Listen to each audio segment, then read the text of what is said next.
and that is how do you raise funds for your voice tech company? We're going to look at what does it take for a voice tech startup to raise capital? What are the common errors that entrepreneurs commit, which makes raising money more difficult? And exactly what are the venture capitalists looking for? What are those key points that are so appealing to the VCs when they look at business propositions? I'd like to introduce our panel members.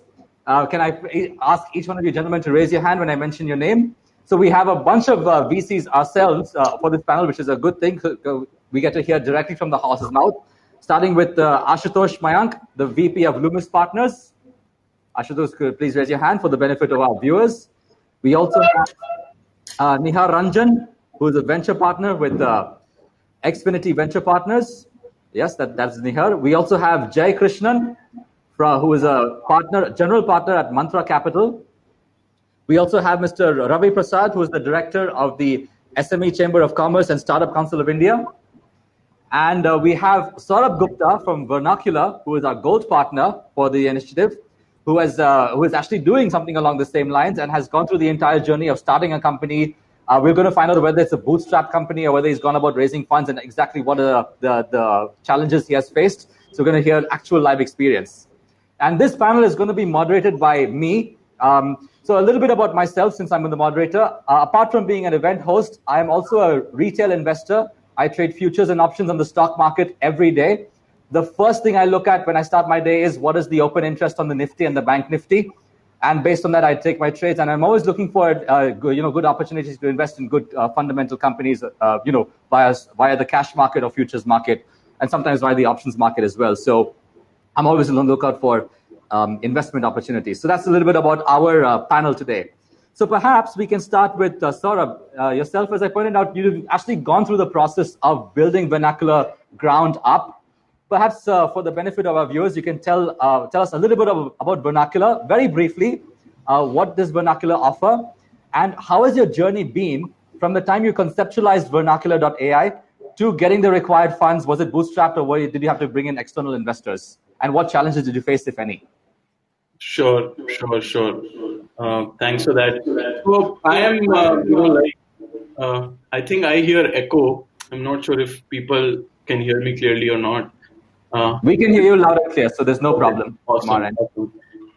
Sure. So I am co-founder and CEO at Vernacular, and we are building a voice platform for multilingual users, the next billion people coming online.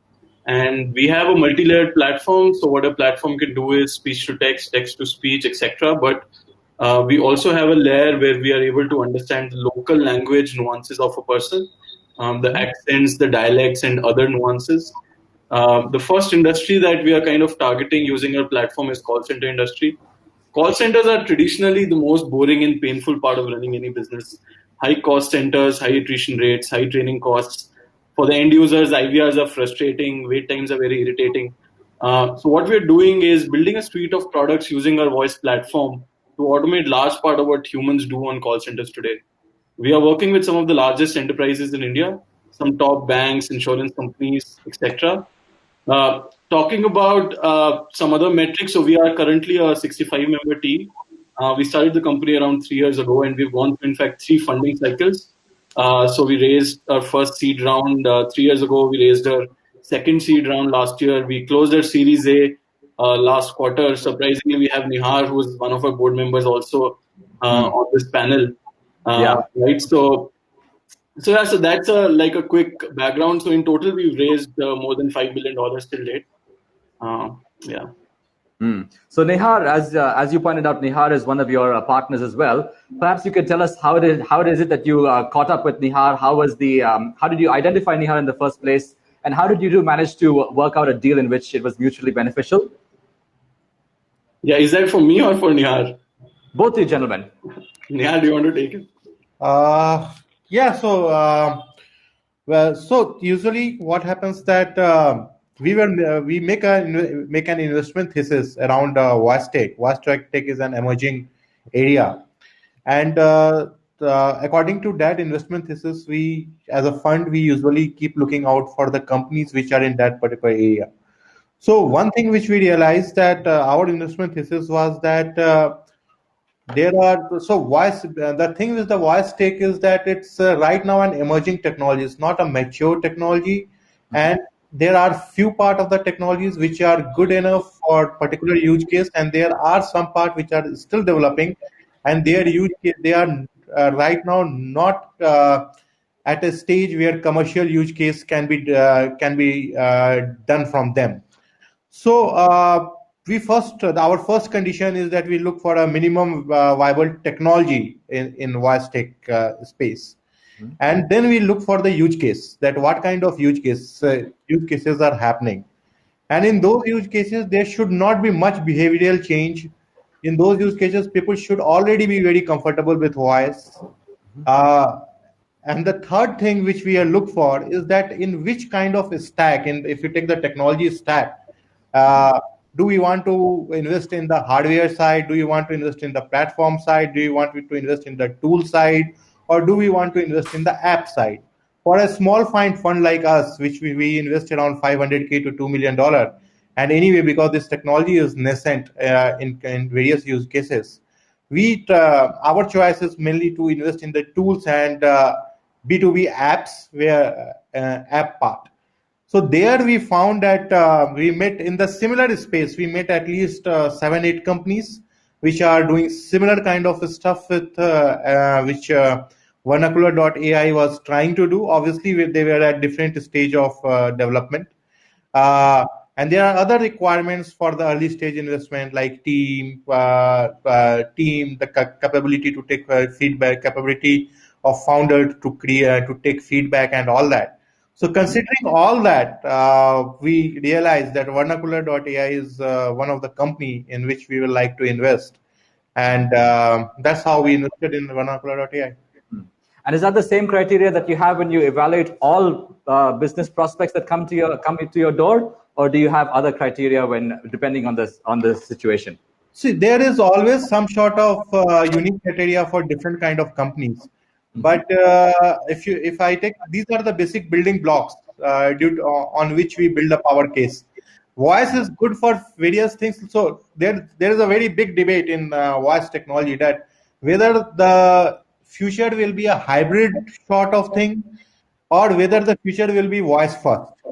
And that debate is an ongoing debate. Our bet is that we initially want to invest in companies which are voice first companies, and which who build their business model on the strength of the voice technology. Voice technology has various limitations also, like voice is not very good for the discovery thing, which usually the other graphical user interfaces are. So that sort of thing we don't touch. I can give you an example. So we were seeing one financial app. They were trying to put a hybrid model, putting voice layer on top of that, and it was the inventory matching sort of product. And the guy, when we went for the pilot, the guy said that put 500 BMW. Now, what is this 500 BMW? He was trying to save Bisraeli mineral water. So 500 Bisraeli mineral water, that he was trying to say. And if he says 500 BMW, the total context will get changed. And the fact of the matter was, the guy was running a dealership of Aquafina, not even Bisleri. So there are these kind of challenges are with voice. So if the product is very, very standardized use case, then you can apply voice tech. So that sort of thesis usually what we try to find. Well, thank you, Nihar, for sharing with us your various criteria that you look at when you go about investing in business propositions. So far we've been talking about entering, but as an investor and trader myself, I know that apart from entering, what is equally important is the exit.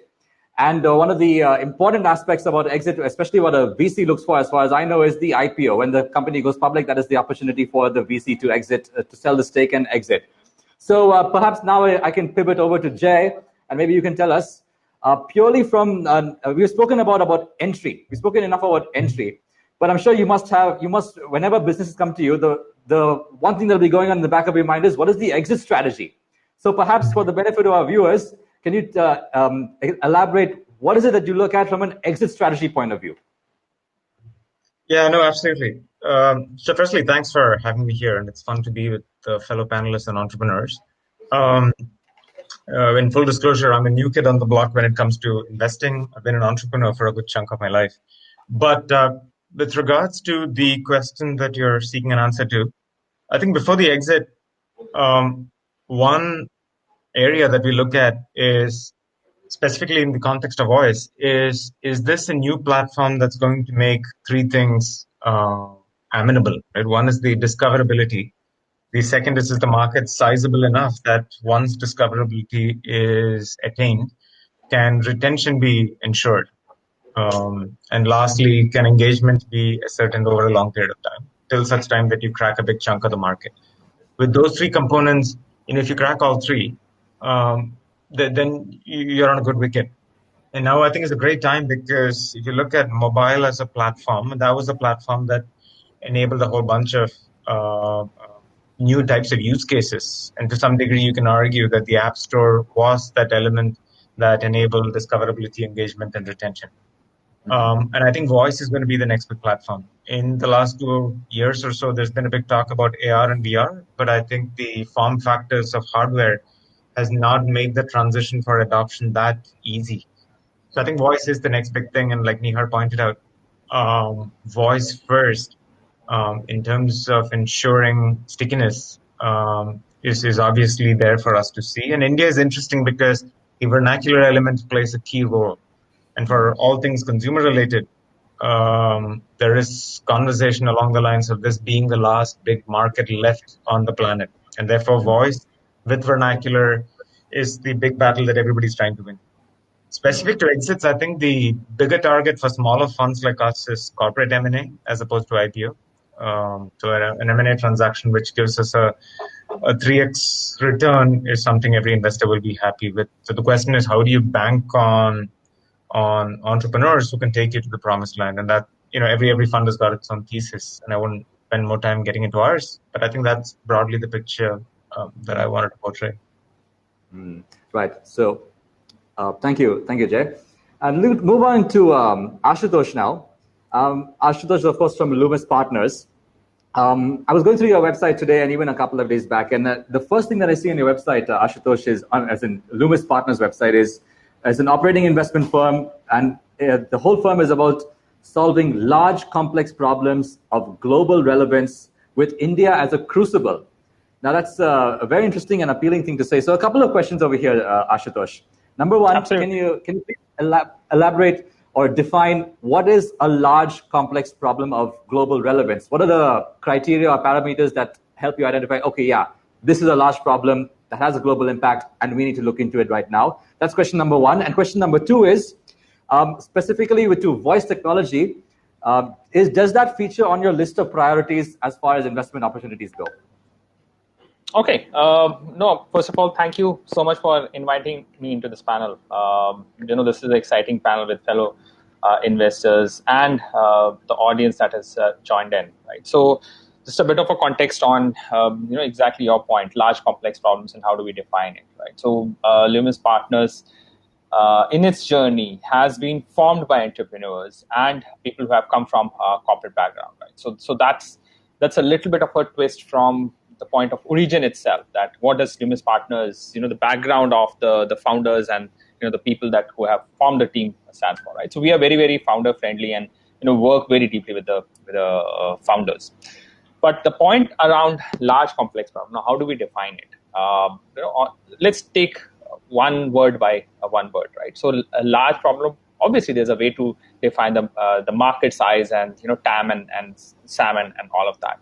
But even going beyond that, a large problem is that where you see the potential of a company emerging and actually gaining the market in such a way that even if it is, let's say, a 100 million or a 500 million market, right? A company which becomes, let's say, a $30 to $40 million company by revenue is considered to be a very, very significant operator in that particular area, right? And then from there on, you can move on and, you can grow, you can become a 500 million company, you can become a 5 billion company, that's fine, right? But a large, complex problem, by definition, you're not solving world hunger, of course, right? So a large, complex problem to our mind is something where a significant player, a very large player can emerge, even bereft of a revenue scale which is somewhere around 30 to $50 million, right? And that's the kind of investments that we have done in US as well. So in US we have a couple of companies which work in the aftermarket services area, which have a very, very large component of voice technology embedded in their operations, and that's the kind of capital that we have deployed in those US companies. Right? Now, coming to voice tech, your second question itself, right?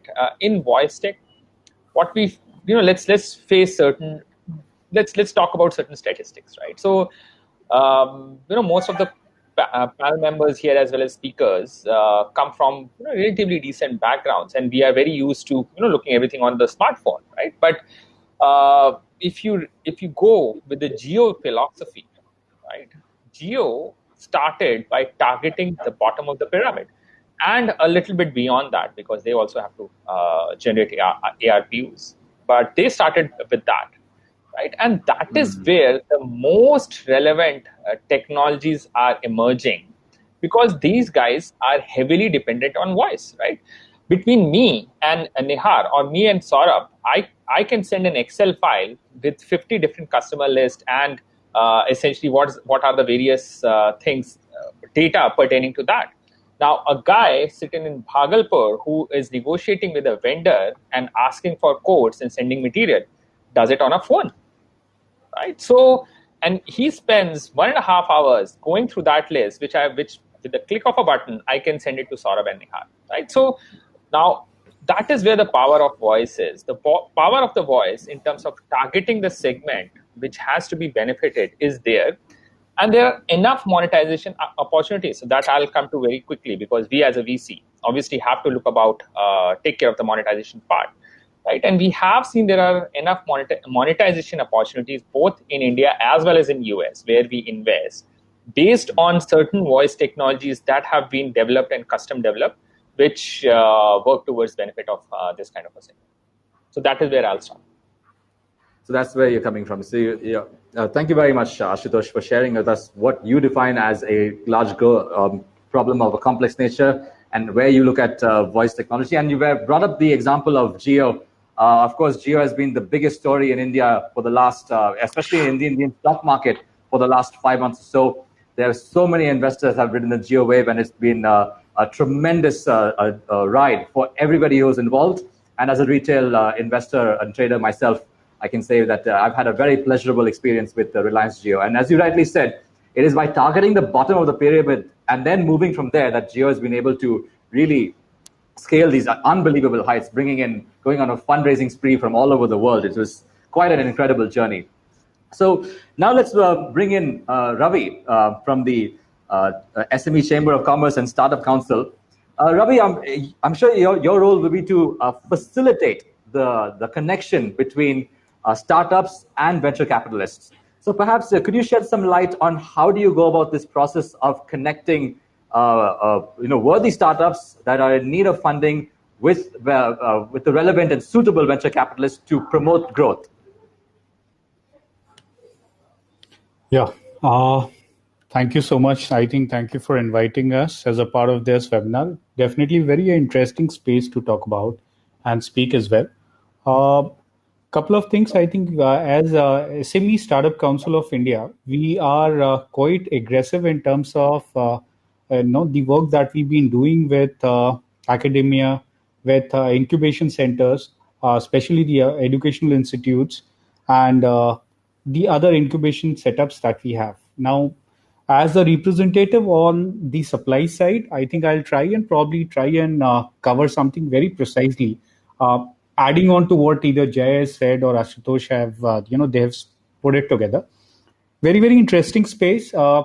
I see there is a lot of flux again when it comes to Indian market, because the valuation of this sort of an industry is yet to be defined, because consumerism is bound to grow either on a domestic scale or international scale. The need for this sort of a platform or tool, I would say, is mind-boggling. Very difficult for us to probably throw some random number to it. Coming back to the sort of the way we look at startups is we basically target or handhold them into in basically two ways.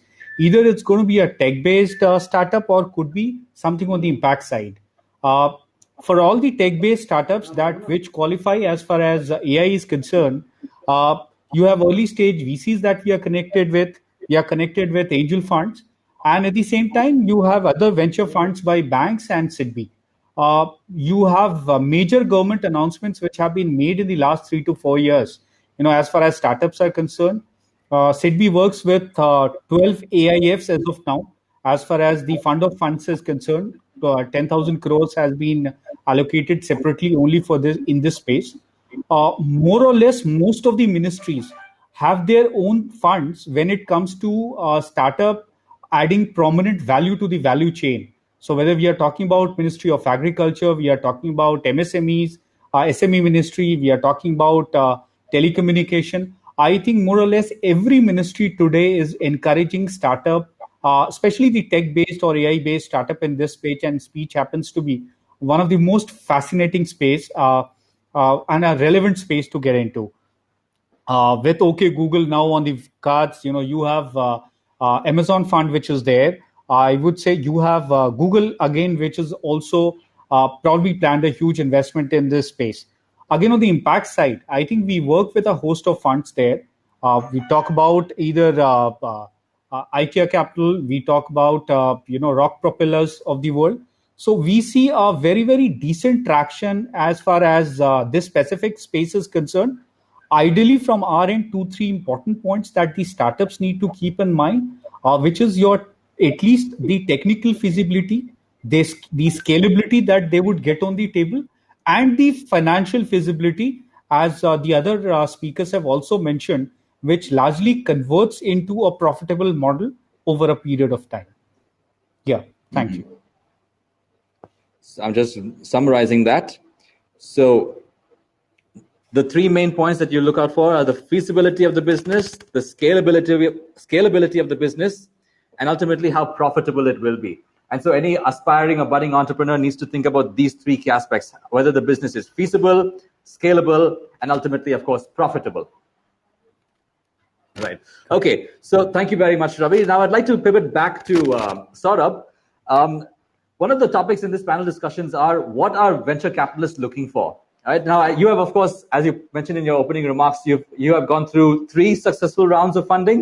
Is that right? Yes. So when you went through those 3 successful rounds of funding, how did you make your business proposition appealing to the venture capitalists and investors? What did you say, or what did you do? How did you present yourself or position yourself to make it appealing to the investors?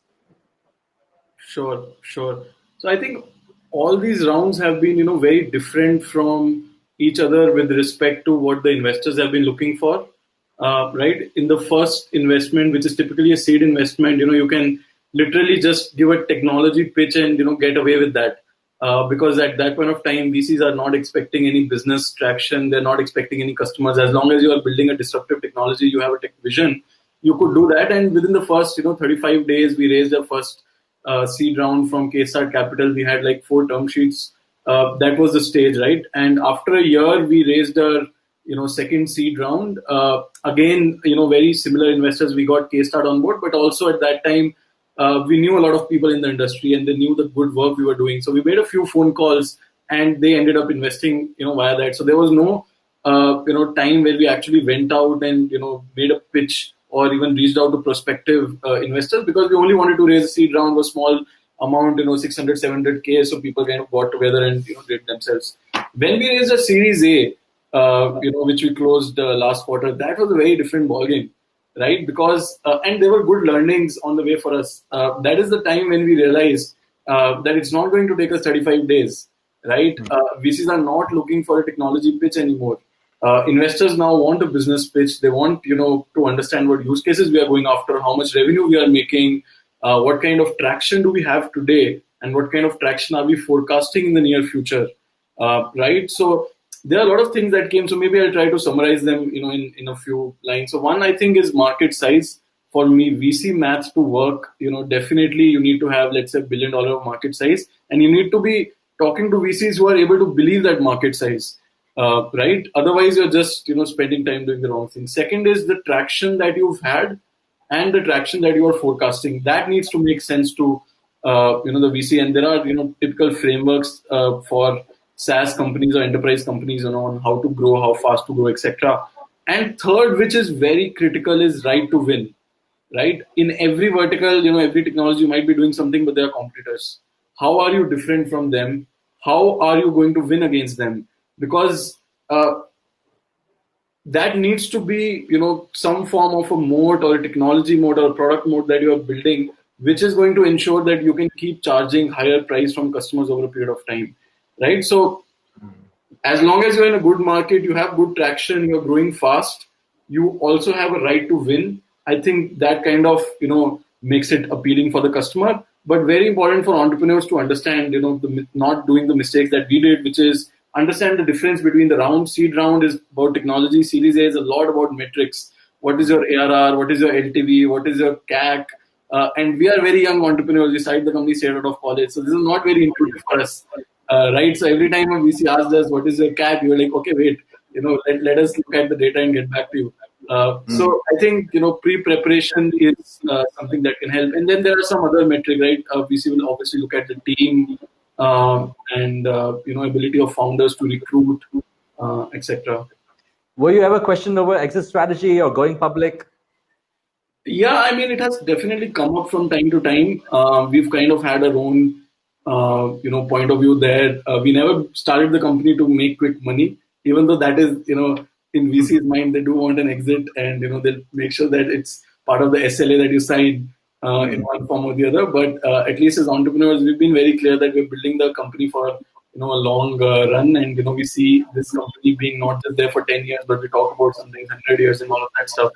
So questions are there, but entrepreneurs need to be very clear around what they are doing, right? Not change the pitch according to what VCs want. Be clear about what you're doing and find partners who believe in your vision. So it is brought up, but contrary to popular belief, it's not such a dominating factor. As long as the entrepreneur is able to handle it smartly.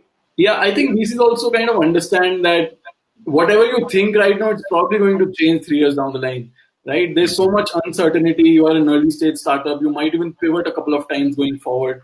So, I mean, I'm not sure. Maybe the VCs on the table are better people to answer that, right? But I don't think they give. Coming to the VCs, yes. I don't think they give too much weightage to this. So yeah, coming to the three venture capitalists that we have on our panel today, one of the topics is what are the common mistakes startups make when trying to pitch the businesses, raising money more difficult. I'll perhaps rephrase this a little bit. What are the things that bring up a red flag? In other words, you are interviewing a business plan. To anyone, if any one of your light bulbs go off, please, gentlemen, please take it. You are interviewing a business plan and an entrepreneur. And what does the entrepreneur say? Or are there any instances when he or she has said something or you saw something and it instantly raises a red flag? If yes, what are those instances? Can you please share it with the audience so that the budding entrepreneurs that are watching us today will keep this in the back of their mind when they go about building their business?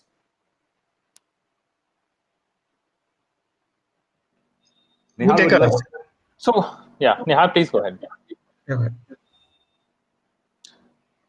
So, okay, let me start, and relate to the real life experiences, right? So let me start by talking about, these kinds of red flags are all very different depending upon the stage of the company. As, Sourabh rightfully said, you can get away with just a technology pitch when it's a seed stage, but obviously that's a no-no, big no-no when you are talking about Series A and B. We have been investing throughout the stages, right from seed stage, early stage to Series A. So we have seen, the journey of the companies. More importantly, we have seen the journey of the companies from the view of our own portfolio companies, right, which raised, let's say, seed stage from us, and then we participated. But more importantly, certain other lead investors came on into the next round, right?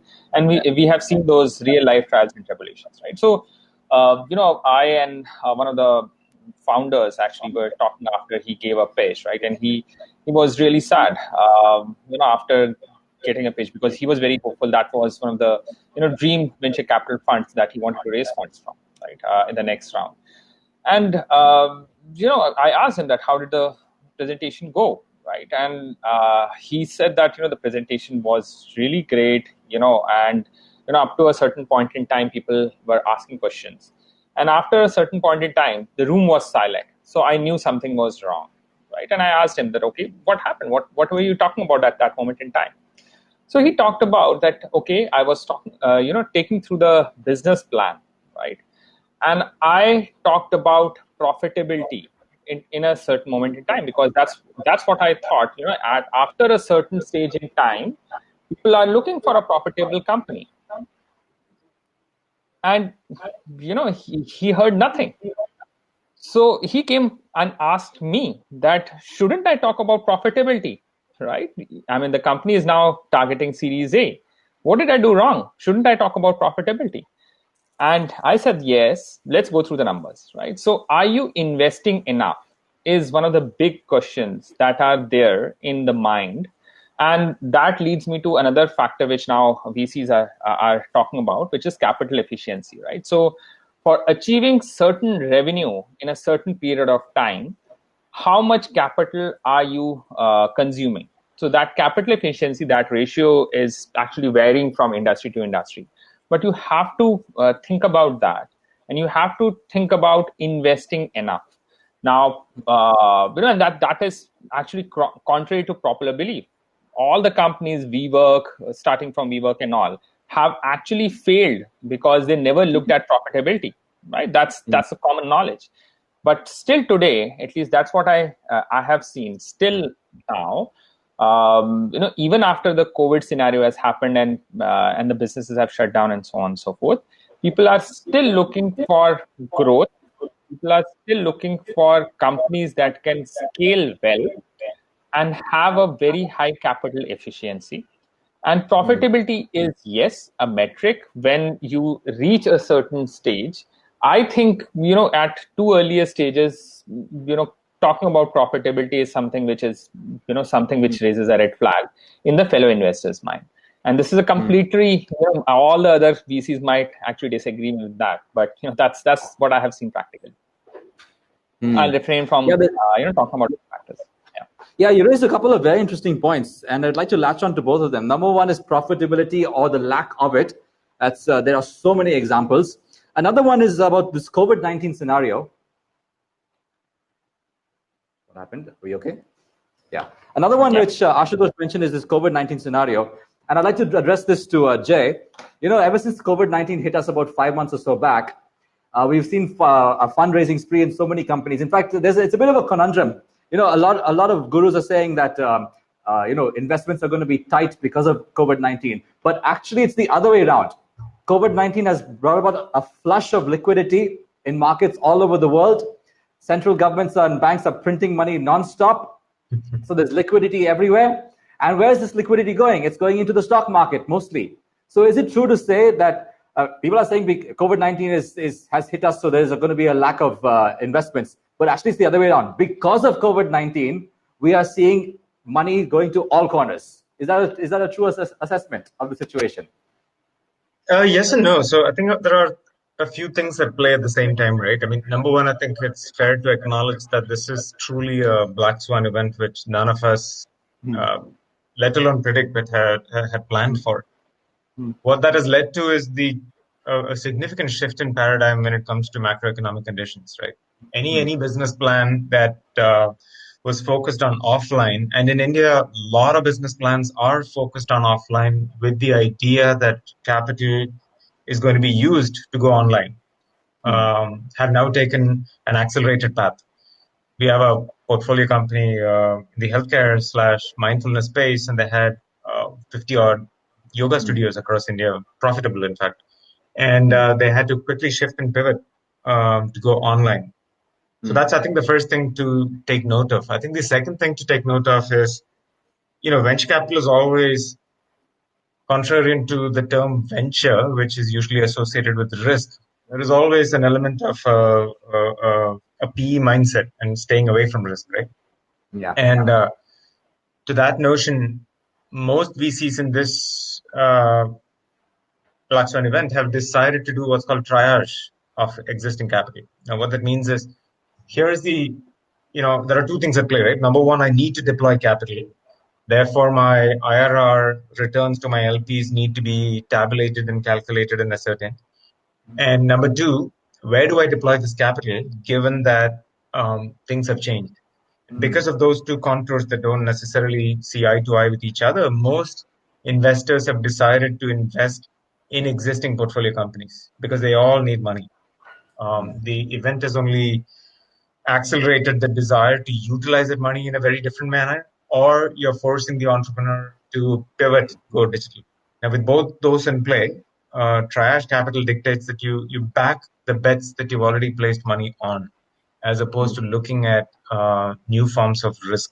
So I think that's the first thing that's happened, and therefore you have seen a lot of investors deploying capital in existing portfolio companies. The second one, where liquidity has chased assets, are truly opportunistic business cases wherein there is clearly a path to either growth or a path to profitability because a digital methodology or internet as a distribution channel has been embraced in a very, very accelerated manner.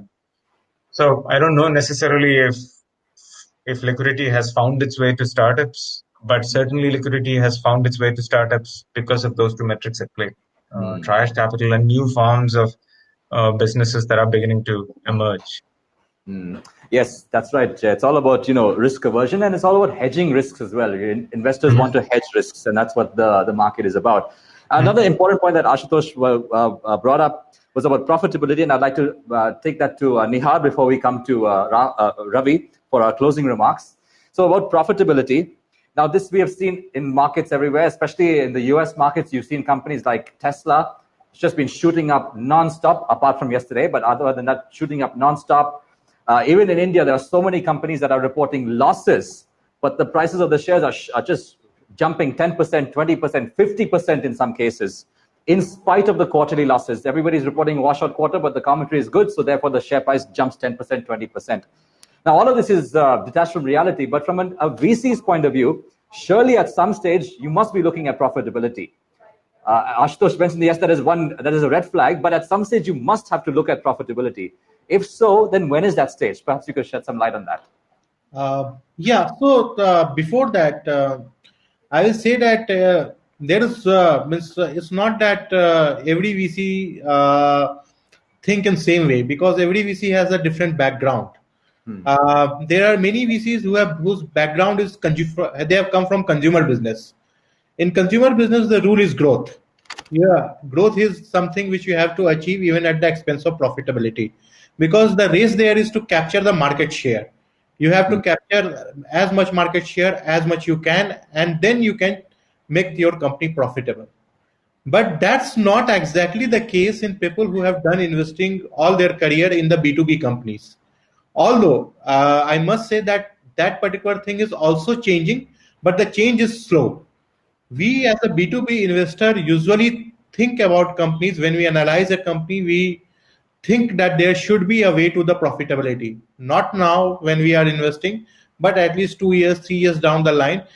Profitability should not be far away. It should be always in reach. Suppose my company is not able to raise the next round, or my company or delay is happening, at least my company can become a little profitable so that it can go for an acquisition thing. And in B2B space, acquisition is at least in India right now, where the IPO and all these things we don't see. Acquisition is something for which we gun for. So that's the point. So people look different things. Yes, there are many VCs who have growth mindset, but if you come to B2B, you will hear about profitability a lot more. And I must say that we also are learning some bad habits from the consumer VCs. So we are also pushing for the growth thing. But till now, situation is not like that. Right. Thank you, Nihar. And we are almost out of time, so I'll direct my last point and last closing remarks from Ravi. So, we spoke briefly about Geo. Of course, the Geo, as far as Geo is concerned, everybody knows about the big headline news. Facebook has invested huge amounts. Google has invested huge amounts in Geo. Do you see more foreign investors coming in to India to invest in more startups, apart from the big headlines ones like that for Geo? Do you see more of such investments coming in the near term? And of course, your closing remarks. Yes, Sunny, I think that was definitely a good spark as far as our economy is concerned, and that was a very good motivation indeed for startups. I think Saurabh is here. I will probably keep it very, very simple. The basic questions that actually come to startups is when you talked about a red flag question, I remember I wanted to probably just get into it. So for a startup who's actually looking at a fundraising, if you ask the startup, what is it that you're looking at, or a debt or a equity? How much are you planning to dilute? What is it? Where do you see yourself or the startup in the next 5 years? These are the basic questions, probably because I'm sure the viewers currently are probably all startups from all stages or different stages. A lot of them are into seed stage. I would agree with Jay. The macro and the microeconomic condition is not so rosy as it looks like. There's a lot of money which has flown in, a lot of announcements which have been made till now. Few things that needs to be taken care, I would say, for startups is when we are talking about the profitability, a very, very simple basic things. In India, if you talk about, a lot of population has migrated to rural, huge opportunity we are talking about in terms of our own country. Very simple suggestion from my end is going to be: have you registered as a MSME is concerned? Do you have a registration there? Have you registered with Niti Aayog? Do you understand the startup framework which has been laid down by the government of India? Are you very clear that the current business model of yours, is it probably looking at some sort of a cheap debt at this point of time to get into a proof of concept stage, and then so on and so forth, and you could probably, you'll be in a better position or probably poised to grow better when it comes to a equity dilution.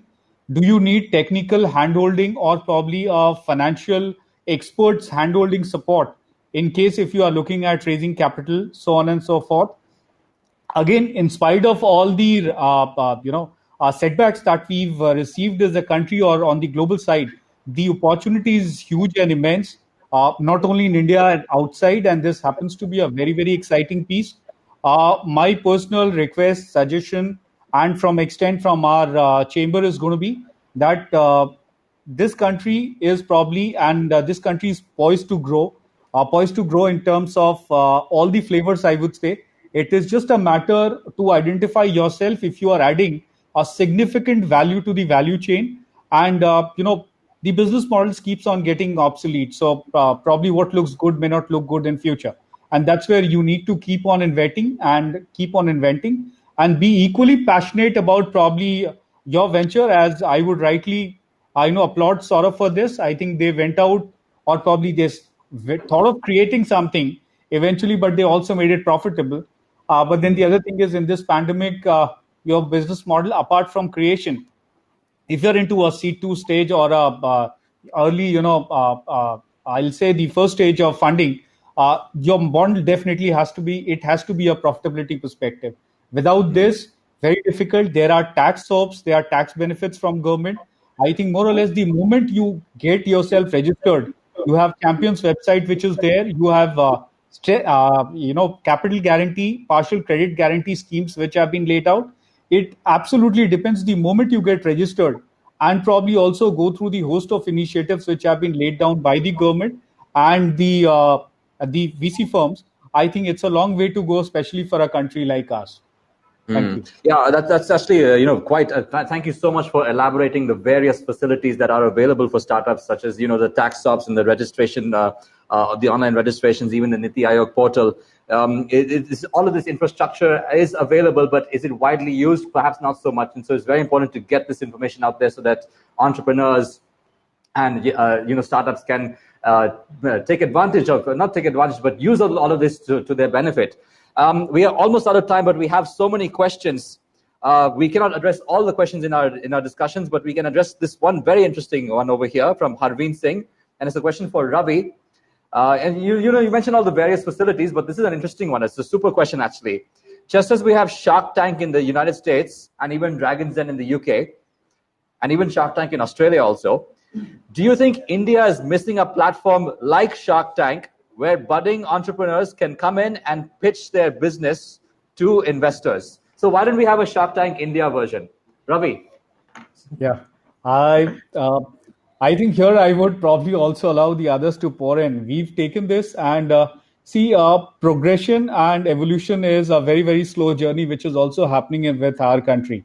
With a stable governance and with the sort of mindset that the government has, there are host of. In fact, we just had a webinar yesterday with the Niti Aayog, spokesperson there, and the Director General himself being there.